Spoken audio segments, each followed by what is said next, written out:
Dipersembahkan oleh Iya, halo apa kabar pemirsa? Senang sekali saya Rolando Sambuaga kembali menjumpai Anda. Rekaman kebijakan dan kegiatan penanganan COVID-19 di Indonesia ini penting untuk dilestarikan selain sebagai bentuk akuntabilitas kinerja pemerintah selama masa pandemi COVID-19, juga ini sebagai media pembelajaran dan sumber pengetahuan bagi generasi yang akan datang. Nah, bagaimana pelaksanaannya? Apa yang harus dilakukan pencipta arsip agar arsip pandemi COVID-19 bisa diselamatkan? Ya, pemirsa, kita akan ulas lebih jauh dalam 30 Minutes with Arsip Nasional Republik Indonesia. Tapi sebelum itu, mari kita saksikan bersama tayangan pembuka berikut ini.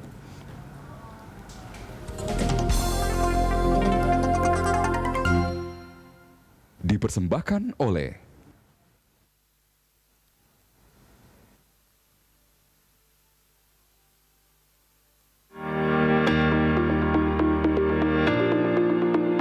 Rekaman kebijakan dan kegiatan penanganan COVID-19 di Indonesia penting untuk dilestarikan. Selain sebagai bentuk akuntabilitas kinerja pemerintah selama masa pandemi COVID-19, juga sebagai media pembelajaran dan sumber pengetahuan bagi generasi yang akan datang. Kementerian Pendayagunaan Aparatur Negara dan Reformasi Birokrasi, Kementerian Pan-RB, bersama dengan Arsip Nasional Republik Indonesia, ANRI, berinisiatif melakukan pelindungan dan penyelamatan arsip yang dihasilkan dari segala kegiatan dalam penanganan COVID-19. Inisiatif ini tertuang dalam Surat Edaran Menteri Pan-RB Nomor 62 Tahun 2020 tentang penyelamatan arsip penanganan COVID-19 dalam mendukung akuntabilitas kinerja instansi pemerintah yang telah ditetapkan pada 24 Juni 2020. Dengan adanya surat edaran ini, seluruh pencipta arsip diimbau untuk segera memberikan perhatian secara khusus terhadap arsip yang memiliki keterkaitan dengan penanganan COVID-19 dan bagi lembaga kearsipan untuk dapat mempersiapkan diri menerima penyerahan arsip penanganan COVID-19 dari pencipta arsip, serta berkoordinasi dengan ANRI. Kemudian oleh ANRI dilakukan pengelolaan arsip statis penanganan COVID-19 dengan tahapan akuisisi,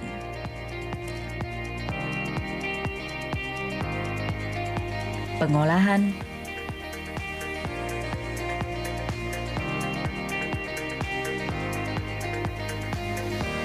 preservasi,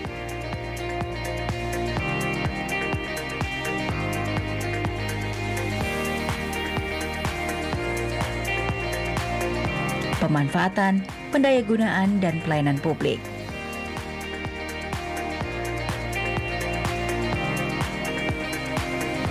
Sejak diterbitkannya surat edaran ini, ANRI yang diberi tugas melakukan monitoring dan evaluasi terhadap laporan daftar arsip dan penyelamatan arsip penanganan COVID-19 sudah sedang dan terus melakukan sosialisasi, rapat koordinasi, bimbingan teknis, dan komunikasi yang intensif kepada seluruh pencipta arsip. Salah satunya dengan Kementerian Kesehatan yang telah menyerahkan arsip penanganan COVID-19 kepada ANRI. Kementerian Kesehatan telah menyerahkan arsip penanganan COVID-19 selama 3 tahun berturut-turut. Bahkan pada tahun 2020, Kementerian Kesehatan merupakan kementerian yang pertama dan satu-satunya yang menyerahkan arsip COVID-19 kepada Arsip Nasional Republik Indonesia. Saya menghimbau agar seluruh jajaran kementerian dan lembaga dapat bersama-sama berkomitmen untuk segera mendokumentasikan kegiatan terkait penanganan COVID-19 yang telah dilakukan dan menyerahkan kepada ANRI sebagai bentuk penyelamatan memori kolektif bangsa. Bagi ANRI, Surat Edaran Menteri Pan-RB Nomor 62 Tahun 2020 merupakan amanah yang harus dijalankan dengan sungguh-sungguh, karena arsip penanganan COVID-19 akan menjadi warisan yang sangat berguna di masa yang akan datang. Untuk itu, ANRI siap menerima arsip penanganan COVID-19. Kepada seluruh pimpinan kementerian lembaga, pusat maupun daerah, perusahaan-perusahaan, seluruh komunitas yang mengelola arsip COVID, mohon untuk bisa diserahkan ke arsip nasional atau lembaga kearsipan di daerah atau lembaga kearsipan di perguruan tinggi. Mari kita bersama-sama selamatkan arsip COVID sebagai bahan pembelajaran di masa yang akan datang. Terima kasih.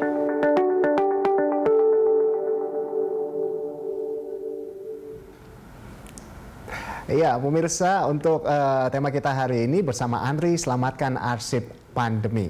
Dan tentunya sudah bergabung di studio saat ini ada bapak-bapak hebat ya pada siang hari ini. Yang pertama saya mau menyapa ada Bapak Imam Gunarto, ya ini Kepala Arsip Nasional Republik Indonesia, dan juga ada Bapak Kunta Wibawa Dasanugraha.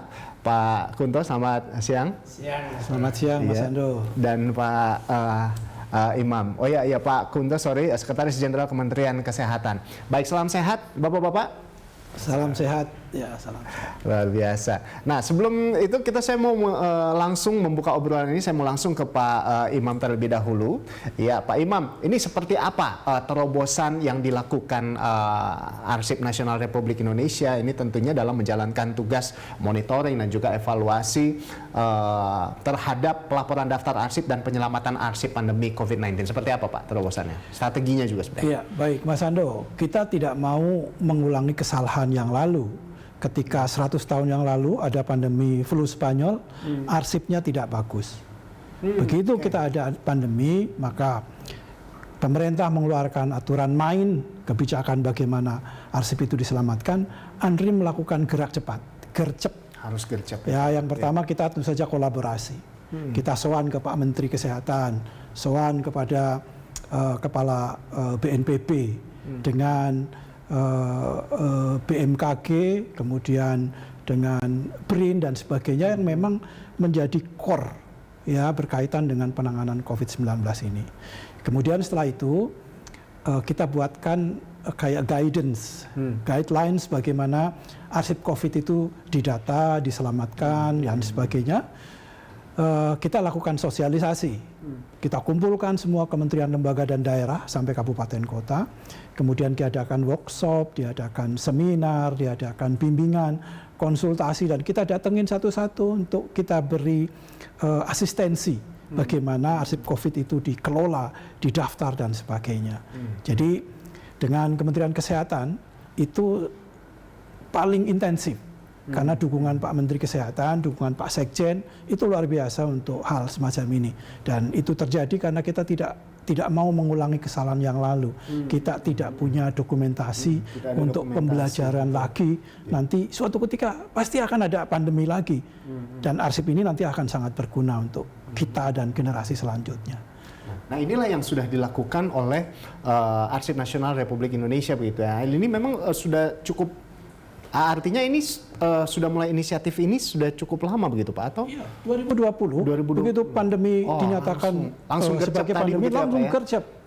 Ya, bulan Juni langsung ada aturan main. Waktu itu juga kita langsung sosialisasi dan kemudian sebagian instansi sekarang udah menyerahkan. Ada 13 instansi yang udah termasuk Kementerian Kesehatan. Tapi tentu saja masih banyak arsip-arsip masih di unit-unit, masih dikumpulkan. Daftarnya sudah kita monitoring di seluruh kementerian lembaga, bahkan sampai daerah provinsi, kabupaten, kota.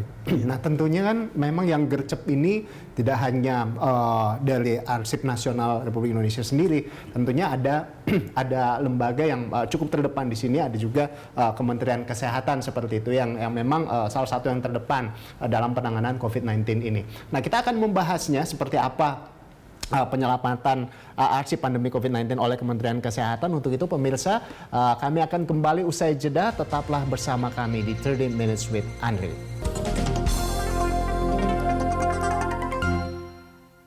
Dipersembahkan oleh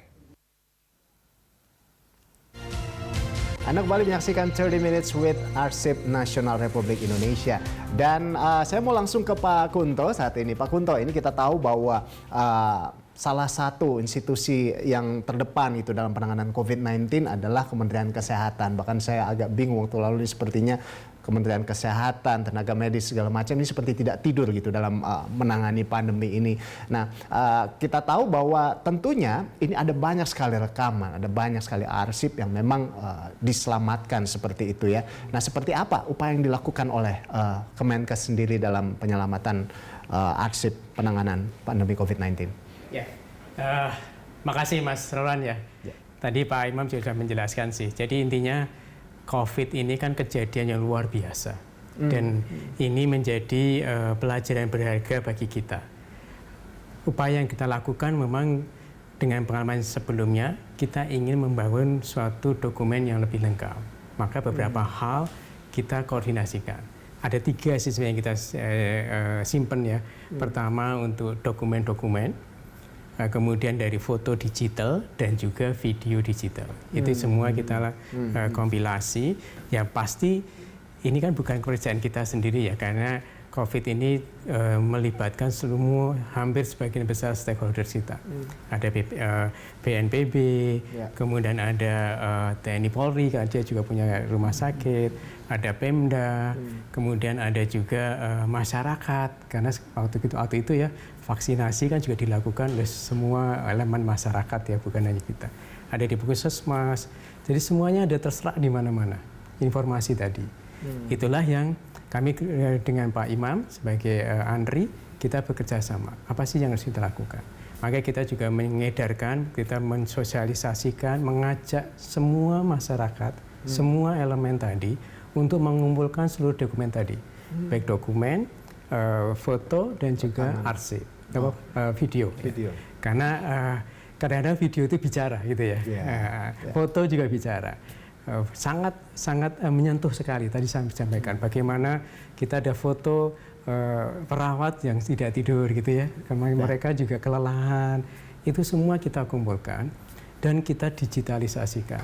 Memang dokumen itu kadang-kadang ada yang bisa digitalisasi. Kemarin di ANRI juga sudah mengannounce mengenai Sri Kandi itu Pak ya, dari dokumen based on digital. Tapi kalau yang belum ya kita digitalisasikan. Kemudian kita kumpulkan bersama-sama, kita sudah ngirim hampir 3 kali ke ANRI dokumen-dokumen kami, arsip-arsip kami ya, kepada ANRI, termasuk juga yang kita kumpulkan dari semua stakeholder tadi. Selain kami juga menyimpan juga, supaya ada backup-nya. Kalau ANRI lebih kepada yang nasional, gitu, kalau kita mungkin lebih detail lagi. Dan upaya kita terus-menerus kita lakukan Pak, tidak berhenti sampai selesai sekarang. Mungkin masih ada arsip-arsip yang ketinggalan. Itu yang kita dorong supaya semua stakeholder, termasuk di Kemenkes sendiri, kami juga ada UPT sampai ke daerah-daerah ya, ada rumah sakit, ada politeknik tenaga kesehatan, Poltekkes itu, kemudian juga ada KKP, kantor kesehatan pelabuhan. Itu garda terdepan kita waktu itu menangani COVID. Disitulah upaya kami untuk bergerak bersama menyelamatkan tadi arsip agar ini menjadi ya pelajaran, atau mungkin orang kadang-kadang tidak ada di dalam kuliah secara formal, ya itulah yang kita bisa pelajari dari arsip kita. Jadi ini memang pengumpulan arsipnya juga luar biasa seperti itu ya. Jadi tidak hanya sekedar foto atau rekaman video dan arsip-arsip, ini juga menggerakkan masyarakat untuk masing-masing sama-sama kita mengumpulkan bersama seperti itu ya Pak Kunto ya. Nah ini luar biasa. Nah kalau dari Pak Imam sendiri, ini seperti apa evaluasi monitoring terkait dengan pelaporan pendaftaran terkait dengan arsip dan juga yaitu penyelamatan arsip pandemi COVID-19 yang dilakukan oleh ANRI sendiri, seperti apa Pak? Iya Pak, jadi untuk mempercepat proses monitoring, pelaporan dan sebagainya, kita kembangkan aplikasi khusus. Ya, ada 2 jenis sebetulnya yang bisa dipakai saluran. Yang pertama Sri Kandi tadi Pak Kunta sampaikan. Jadi sekarang ini udah ada 180 kementerian lembaga daerah yang sudah masuk ke aplikasi ini, ke sistem aplikasi ini, dan itu sudah terintegrasi. Jadi ada data-datanya bisa di-store di sini, jadi terintegrasi semua. Yang kedua, kita punya portal nasional, namanya Jaringan Informasi Kearsipan Nasional. Jadi kementerian lembaga bisa saja mengupload arsip-arsipnya ke situ, ya daftarnya diupload di situ. Nanti suatu ketika arsip itu akan diserahkan ke ANRI kalau proses administrasinya sudah selesai. Karena kegiatan yang dilakukan kementerian, lembaga, dan daerah itu kan mengeluarkan biaya negara. Nah, itu akan diperiksa. Nah, setelah dipertanggungjawabkan ke pemeriksaan, maka arsip itu bernilai sejarah karena COVID-19, itu baru diserahkan ke ANRI. Jadi saat ini sebagian besar arsip masih di kementerian, lembaga, dan daerah. Karena memang untuk mempertanggungjawabkan anggaran betul. penanganan COVID-19 itu. Nah, berarti itu juga termasuk dengan pemanfaatan teknologi informasi seperti itu, Pak? Iya. Tadi ada setidaknya ada 2 aplikasi yang kita kembangkan dan bisa dipakai oleh kementerian lembaga untuk mengintegrasikan arsip COVID-19 di masing-masing. Nah, tujuannya agar memang transparan seperti itu, agar ya, Pak, ya? transparan. Betul. Oke.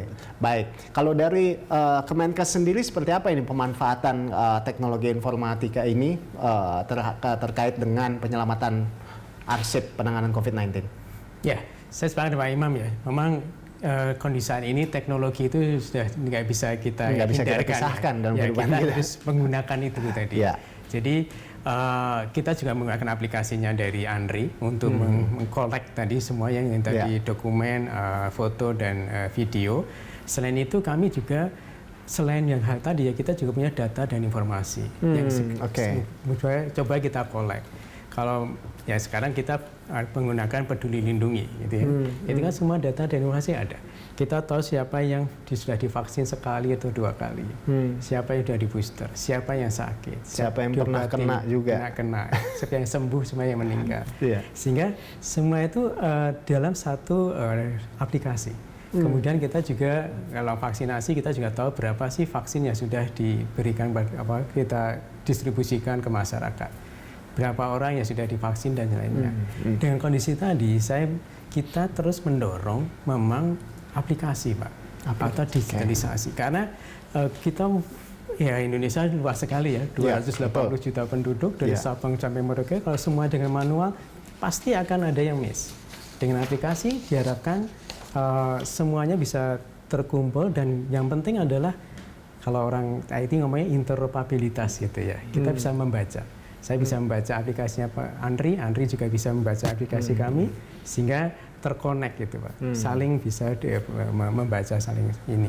Dengan posisi tadi kami tetap berharap bahwa arsip ini menjadi lebih baik. Dan semuanya, bukan semuanya, sebagian besar bisa terrecord lah gitu. Dan itu menjadi masyarakat bisa mengingat lagi. Kalau moga-moga nggak ada ya. Kalau ada sesuatu lagi kita ngerti. Oh dulu seperti ini loh.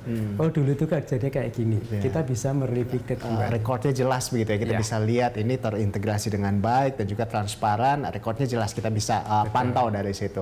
Baik, Pak Kunto dan Pak Imam, kita akan kembali lagi. Pemirsa tetaplah bersama kami. 30 Minutes with Arsip Nasional Republik Indonesia akan segera kembali usai jeda di segmen terakhir.